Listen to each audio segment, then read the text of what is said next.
speaking to yourselves in psalms and in hymns and what? And spiritual songs, singing and making melody in your heart to the Lord.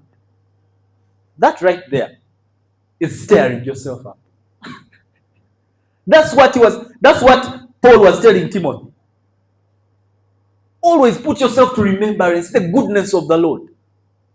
When things are bad, you're like, oh, I thank God I remember. I wouldn't have finished this class. Oh, I remember. By now I would be on the streets. Oh, thank you. Yet things are bad, but you're refusing to look at this situation and you're stirring yourself up. You're stirring yourself up in faith.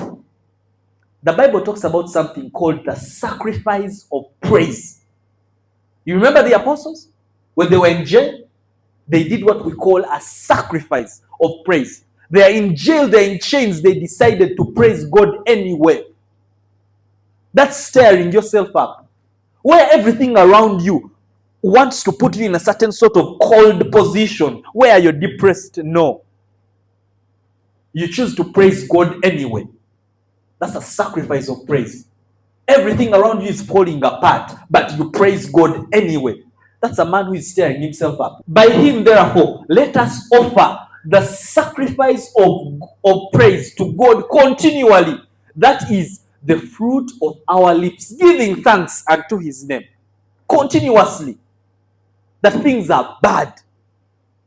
Everything is going hell way, but you choose to praise God. That is stirring yourself up. People just want to stir themselves up when the fridge is full of groceries. Then you say, oh God, you are good. That's the only time you want to praise God. Because there's a lot of food. You have sacks of posho. God, no. He's saying there's something called a sacrifice of praise.